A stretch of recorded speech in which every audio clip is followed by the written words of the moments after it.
Hello दोस्तों, आपका स्वागत है हमारे यूट्यूब चैनल ग्रुप स्टडी में।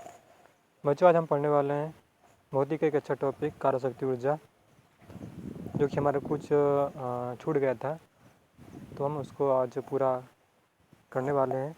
प्लीज़ आप इसे देखिएगा। हमने कार्य पढ़ लिए थे, फिर हमारा कुछ एग्जाम्पल नोडी पढ़ लिए थे, और हमने ऊर्जा भी पढ़ लिए थे। द्रव्यमान ऊर्जा भी हो गया था, फिर हमने कुछ रासायनिक ऊर्जा पढ़ लिए थे। तो आज हम पढ़ने वाले हैं प्रकाश ऊर्जा। देखो बच्चों, प्रकाश ऊर्जा क्या होता है? प्रकाश ऊर्जा हम ये कह सकते हैं कि प्रकाश ऊर्जा विभिन्न प्रकाश के स्रोतों सूर्य, दीपक, विद्युत बल्ब आदि से उत्सर्जित प्रकाश में ऊर्जा निहित होती है, जिसे प्रकाश ऊर्जा कहते हैं। जैसे फोटो इलेक्ट्रिकल सेल सौर कुकर में हरे पौधे में अपना भोजन निर्माण करते हैं। बच्चों देखो, हम आपको बताते हैं अपनी भाषा में प्रकाश ऊर्जा। बच्चों क्या होता है, हमें पता है कि प्रकाश होता है, प्रकाश में भी ऊर्जा होती है। हमें पता है जब प्रकाश को जब पेड़ पौधे या शरीर या कोई बॉडी या कोई मानव जब उसे गेन करता है तो प्रकाश जो होता है या तो शरीर हो या तो प्रकाश या तो पेड़ पौधे हो, उसमें जाती है, पेड़ पौधे में जाती है। तो उसमें क्या होता है, प्रकाश संश्लेषण की क्रिया होती है। प्रकाश संश्लेषण की क्रिया होती है तो उससे भोजन का निर्माण होता है, और जो भोजन हम लोग करते हैं तो हमें उससे एनर्जी प्राप्त होती है। तो हम ये कह सकते हैं कि प्रकाश में भी एक प्रकार की ऊर्जा पाई जाती है, क्योंकि जो सूर्य की किरण जो होती है पृथ्वी में आती है, और पृथ्वी में बहुत सारे पेड़ पौधे होते हैं, पेड़ पौधे होते हैं।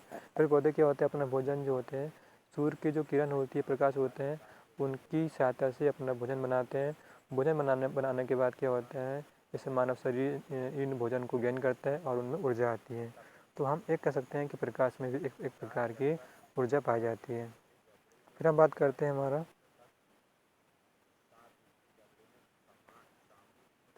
हमारा ऊष्मीय ऊर्जा। आपको पता नहीं होना चाहिए ऊष्मीय ऊर्जा क्या होते हैं। जैसे क्या होता है ऊष्मीय ऊर्जा, इसमें बोला गया कि विभिन्न वस्तु के जलने, सौर ऊर्जा के विकिरण, दो सतह के घर्षण आदि गर्मी या ऊष्मा उत्पन्न होती है, जिसे ऊष्मीय ऊर्जा कहते हैं। बच्चों क्या होता है, जैसे कि हम बात करते हैं अपने हाथ, सबके हाथ होते हैं, भगवान ने 2 हाथ दिया है, हम हाथ होते हैं। हम जब हाथ को आपस में रगड़ते हैं, फ्रिक्शन करते हैं तो हमारे हाथ की जो हथेली होती है वो गर्म हो जाती है। जब गर्म हो जाती है ना, तो उसमें हीट जनरेट होती है, उसमें एक ऊष्मीय ऊर्जा उत्पन्न होती है, जिसे हम ऊष्मीय ऊर्जा कहते हैं। समझ गया? जिससे हमारी जो ठंडी होती है ना, वो दूर भाग जाती है। क्यों भागती है? क्योंकि हमने अपने हाथों में फ्रिक्शन किया है।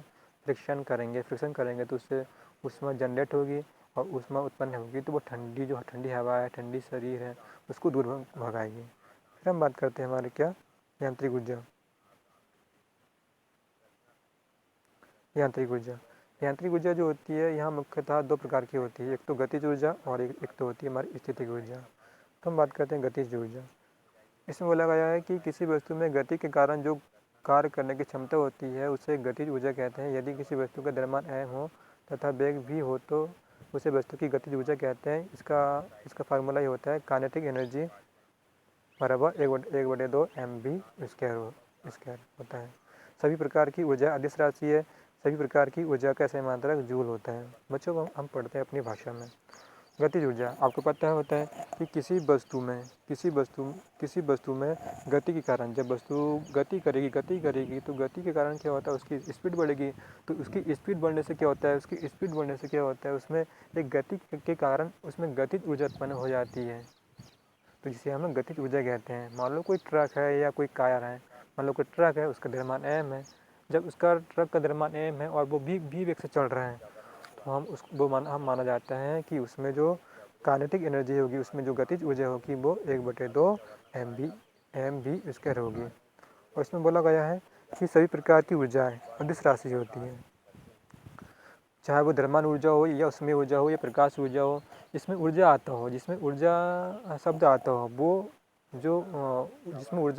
हो वो हमेशा अदिश राशि होगी। क्यों? हमें पता है कि ऊष्मा कैसी राशि है, ऊर्जा कैसी राशि है। ऊर्जा जो होता है वो एक प्रकार की अदिश राशि है। क्यों? क्योंकि इसमें परिणाम पता होता है परंतु इसमें दिशा पता नहीं होती है। इसी कारण इसे हम कहते हैं कि सभी प्रकार की ऊर्जा एक प्रकार की अदिश राशि है। फिर इसमें बोला गया है कि सभी प्रकार की ऊर्जा का ऐसा ही मात्रक जूल होता है, चाहे वो द्रव्यमान ऊर्जा हो या स्थितिक ऊर्जा हो या प्रकाश ऊर्जा हो। इनका SI मात्रक क्या होगा, जूल होगा। हमने पढ़े जूल। फिर हम पढ़ते हैं हमारा आवेग। आवेग क्या होता है? आवेग में ये दिया गया है कि बल और समय के गुणनफल को आवेग कहते हैं। इसे जेड से प्रदर्शित करते हैं। जे का SI मात्रक न्यूटन सेकंड होता है और आवेग एक सदिश राशि है। बच्चों, अब हम पढ़ने वाले अपनी भाषा में। मान लो आवेग। आवेग क्या होता है? आवेग का अर्थ होता है कि मान लो बल और समय। बल कैसा हो, कुछ समय के लिए हो, तो बल और समय दोनों के मल्टीपल को, दोनों के गुणनफल को हम आवेग कहते हैं। बच्चों, आपने देखे हैं कि जब कोई खिलाड़ी होता है जब अपनी बॉल को झेलता है, ऊपर से आ रही है और उसको झेलता है, उसको पकड़ता है, तो क्या होता है, जब पकड़ता है ना, तो वो अपने हाथ को कुछ पीछे की ओर उसे करता है, बोले तो उनने पकड़ा उनने, और उनने कुछ पीछे की ओर उसे झुकाया। इससे क्या होता है, उस खिलाड़ी को अपने हाथ में चोट नहीं आती। क्यों नहीं आती? क्योंकि उनने गेंद को पकड़ा, अपने हाथ में लिया और उन्हें अपने हाथ को कुछ क्षण पीछे की ओर किया। जब वो पीछे की ओर करेगा ना, तो उसका समय बढ़ जाता है। किसका? चोट, जब वस्तु का जो हाथ में जो गेंद आई है, उसका समय बढ़ जाता है। तो समय कैसे बढ़ा? उन्हें पीछे की ओर किया। जब समय बढ़ जाता है तो हमको चोट नहीं लगती है। इसी कारण क्या होता है, खिलाड़ी जो होते हैं जब गेंद को कैच करते हैं, पकड़ते हैं, तो वो अपने हाथों को पीछे की ओर करते हैं। क्यों करते हैं? ताकि समय बढ़ जाए और हमें जो चोट लगती है हाथ में, वो ना लगे। तो हम ये कह सकते हैं कि न्यूटन सेकंड, इन दोनों का जो मल्टीपल होगा वो आवेग होगा। बोले तो बल इंटू समय। बल कैसा होगा? कुछ समय के लिए, क्षण भंगुर समय के लिए। तो इन दोनों का जो मल्टीपल होगा वो आवेग कहलाता है। आवेग एक प्रकार की सदिश राशि होते हैं। आपको पता है सदिश राशि किसे कहते हैं? जिसमें वेग भी, जिसमें दिशा भी पता हो और परिणाम भी पता हो। तो ये इसका कुछ एग्जाम्पल दिया है जो हमने पढ़ चुके हैं। फिर हम पढ़ते हैं आवेग के कुछ न्यूमेरिकल क्वेश्चन है जो कि हमारे एग्जाम में आते हैं। इसको हम पढ़ते हैं। मान लो m द्रव्यमान की गेंद भी वेग से किसी दीवार से टकराकर वापस उसी दिशा में भी वेग से लौट जाती है, गेंद के संवेग में परिवर्तन होगा। इसको आपको सॉल्व करना है। मान लो बच्चों, मान लो ये गेंद है, गेंद क्या होती है, किसी दीवार से टकराती है। जब टकराती है तो हमें पता है, हमने गेंद का द्रव्यमान m होगा। जब उसे इसमें टकराएंगे तो मान लो उसका वेग v होगा। ये क्या होगा? हमारा प्रारंभिक वेग होगा। फिर वो गेंद क्या होगी? वापस जाएगी। जब टकराएगी, जब वापस जाएगी तो उसका क्या होगा? उसका द्रव्यमान होगा और उसका भी वेग होगा ना। तो हमें पता होता है कि हमें ये भी पता होता है कि जो प्रारंभिक द्रव्यमान है पहले वो ज़्यादा होता है, और जो टकराने के बाद जो गेंद वापस हुई है उसका जो वेग कम होगा। तो हम ये कह सकते हैं कि टकराने के बाद संवेग और टकराने के पहले संवेग। तो हम इसे कह सकते हैं कि जब गेंद टकराती है, टकराने के बाद का संवेग बोले तो ये है हमारा, वो कैसा होगा? माइनस होगा। क्यों? क्योंकि वापस हो रही है। इसी कारण हम कह सकते हैं कि -mv आएगा। यहाँ -mv क्यों आएगा? ये यहाँ पे दिया है, क्योंकि गेंद वापस हो रही है। माइनस टकराने के पहले संवेग कितना था? mv था। कितना था? mv था।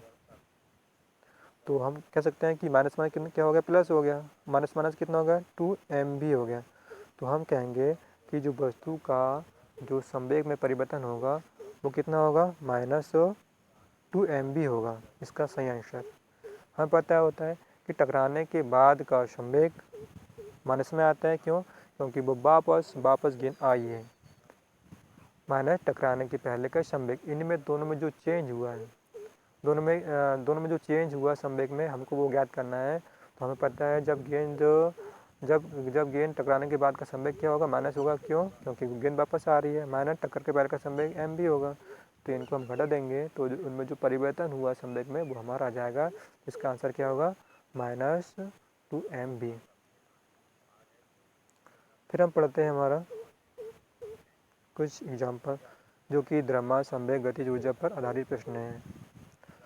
तो हमारा फर्स्ट क्वेश्चन है, यदि किसी दो वस्तु की गतिज ऊर्जा को स्थिर रखकर उसके संवेग की गणना की जाए। पता है बच्चों आपको संवेग क्या होता है, आपको पता है ना, एम बी होता है ना। तो कह रहा कि हल्के वाले द्रव्य का संवेग अधिक होगा। भाई साहब ये कह रहा है यदि किसी दो वस्तु की गति ऊर्जा को स्थिर रखकर उसके संवेग की गणना की जाए।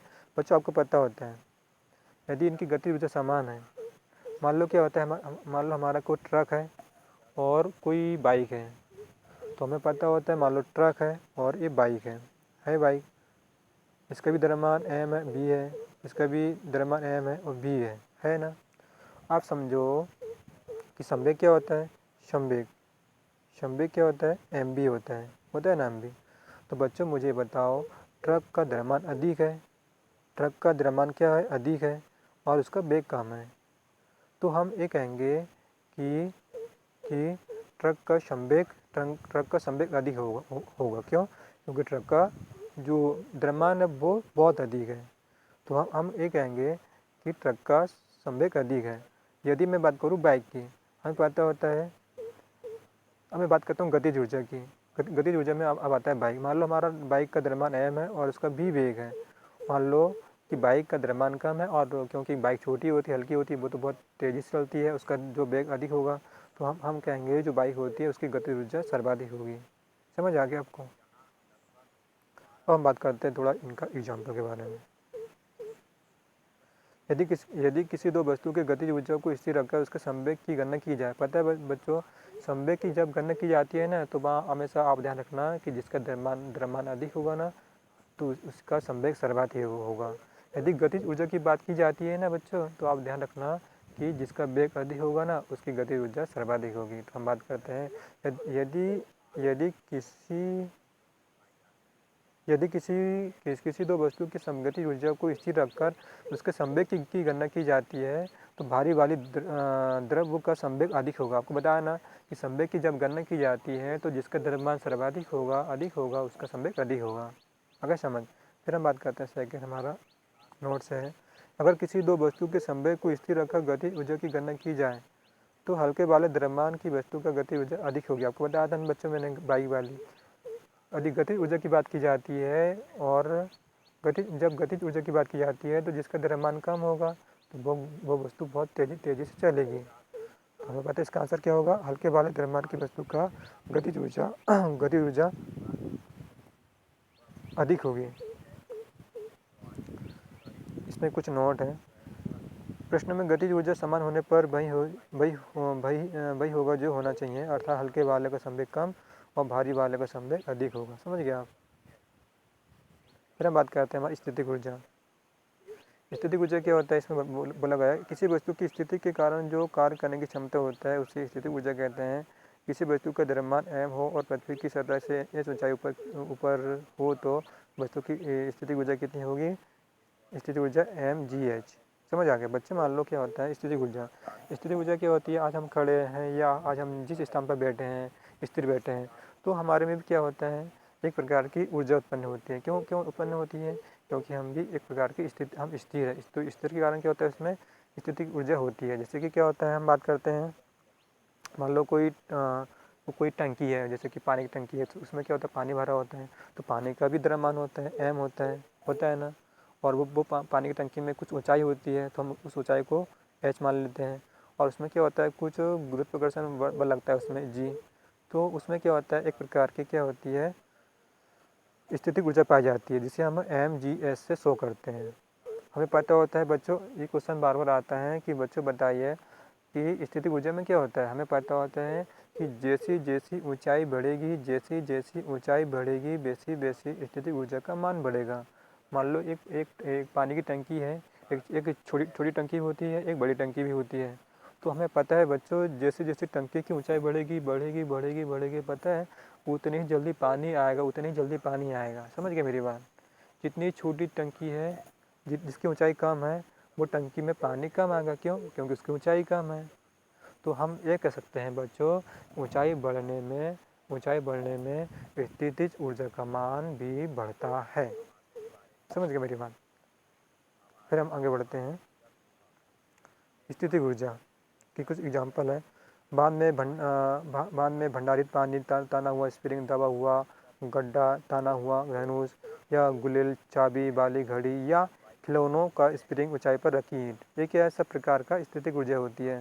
मान लो बच्चों, हम आपको बताएं कि जब भी स्थितिक ऊर्जा के एग्जाम्पल आते हैं तो आपको हमेशा ध्यान रखना होता है कि स्थितिक ऊर्जा में क्या होता है, वो एक ऐसा क्षण जिसमें कि क्या होता है, जिसको छोड़ने में कुछ ऊर्जा प्राप्त होती है। मान लो क्या होता है हमारा बांध में पानी रखा होता है, उसका कुछ ऊंचाई होती है ना ऊंचाई। यदि हम उसको छोड़ देंगे तो उसमें क्या होता है, एक प्रकार की वो गति में चेंज हो जाएगी। तो हम ये कह सकते हैं कि गतिज ऊर्जा से पहले जो कंडीशन अप्लाई होती है, हम उसे स्थितिक ऊर्जा कहते हैं। जैसे तना हुआ स्प्रिंग मान लो क्या होता है, हमने किसी स्प्रिंग को लिए उसको तान दिए, और यदि उसको हम छोड़ते हैं तो उसमें क्या एक प्रकार की गतिज ऊर्जा आ जाएगी। तो हम ये कह सकते हैं कि गतिज ऊर्जा से जो पहले की जो कंडीशन होती है, बोले तो स्थितिक ऊर्जा होती है, तो वही हमारी स्थितिक ऊर्जा होती है।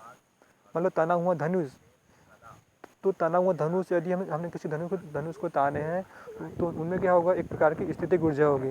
यदि उसको हम छोड़ देंगे तो वो एक गतिज ऊर्जा में चेंज हो जाएगी। तो बच्चों आप जान चुके हैं कि गतिज ऊर्जा से पहले जो कंडीशन आती है, हम उसे स्थितिक ऊर्जा कहते हैं। समझिए मेरी बात। फिर हम बात करते हैं गतिज ऊर्जा के कुछ एग्जाम्पल। हाँ, पता होता है कि स्थिति ऊर्जा के बाद की कंडीशन पोजीशन को हम गतिज ऊर्जा कहते हैं, और स्थितिक ऊर्जा किसे कहेंगे, गतिज ऊर्जा से पहले वाली पोजीशन को हम स्थितिक ऊर्जा कहते हैं। समझ गए।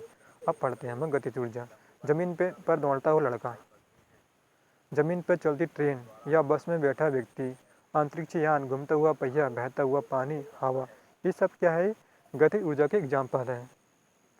हम पता है कि पहले ये स्थितिक ऊर्जा में रहे होंगे। जब ये गतिमान हुए तो इनमें क्या होता है, गतिज ऊर्जा आती है। तो बच्चों आप ध्यान रखना कि हमेशा किसी भी वस्तु में पहले स्थितिक ऊर्जा आती है, फिर स्थितिक ऊर्जा होने के बाद उसमें गतिज ऊर्जा आती है। फिर हम बात करते हैं हमारे स्थितिक ऊर्जा और गतिज ऊर्जा दोनों में क्या डिफरेंट है। छत पर दौड़ता लड़का, चलती ट्रेन या बस में बैठा व्यक्ति, छत से लटक कर चलता हुआ पंखा इत्यादि, और हेलीकॉप्टर, उड़ता हुआ पक्षी, ये इसका क्या है, ये दोनों के एग्जाम्पल है। मान लो ये बोला गया है कि 80 मीटर की ऊंचाई से एक गेंद को स्वतंत्रपूर्वक गिरा जाता है। जब यहाँ गेंद 30 मीटर गिर चुका होगा तो काइनेटिक एनर्जी तथा पी मतलब होता है पोटेंशियल एनर्जी का अनुपात क्या होगा। इसमें हमको दोनों याद करना है। हमें पता होता है कि पी बोले तो क्या होता है, पोटेंशियल एनर्जी क्या होता है, इसका अर्थ होता है mg, इसका फार्मूला होता है, ये क्या है, हमारा स्थितिक ऊर्जा होता है। के का मतलब होता है काइनेटिक एनर्जी, इसका अर्थ होता है 1/2, इसका फार्मूला होता है 1/2 mv² होता है। तो हमको इन दोनों का क्या अनुपात ज्ञात करना है।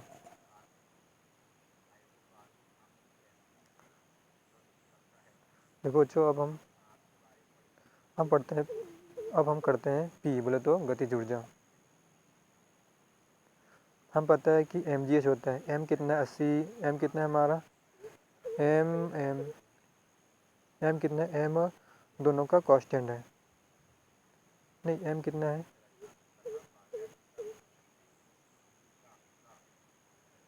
मान लो m क्या है, एक प्रकार का कांस्टेंट है। g तो हमारा 10 है, और 80 मीटर की ऊंचाई से गेंद को फेंका गया तो 30 मीटर गिर चुकी है, तो कितनी बची, वो 50 बची। तो 50 में उसकी क्या होगी, ये इसका फार्मूला ये होगा, आप पढ़ लें इसको। फिर आता है हमारा, यदि किसी स्प्रिंग का स्प्रिंग नियतांक के हो तो लंबाई में परिवर्तन 100 होता है। स्प्रिंग की संचित ऊर्जा स्थितिक ऊर्जा कितनी होती है, 1/2 के x² होता है, इसका फार्मूला ये होता है। फिर हम पढ़ते हैं कुछ नोट। स्प्रिंग नियतांक उसकी लंबाई को एकांक से बढ़ने के लिए आवश्यक बल का मात्रा है। किसी स्प्रिंग का स्प्रिंग नियतांक 100 न्यूटन मीटर हो तो उसकी लंबाई 60 से 70 सेंटीमीटर कर दी जाती है। तो स्प्रिंग की स्थितिक ऊर्जा क्या होगी, स्प्रिंग की स्थितिक ऊर्जा 1/2 k² होती है। इसका फार्मूला पुट करने में ये हमारा 0.5 जूल आता है। बच्चों यदि आपको अच्छा लगा हो तो इसे शेयर कीजिएगा, सब्सक्राइब कीजिएगा, और इसमें कुछ मिसप्रिंट लगता है तो इसमें हमें कमेंट सेक्शन में हमें बताइएगा। Thank you for watching. फिर मिलते हैं।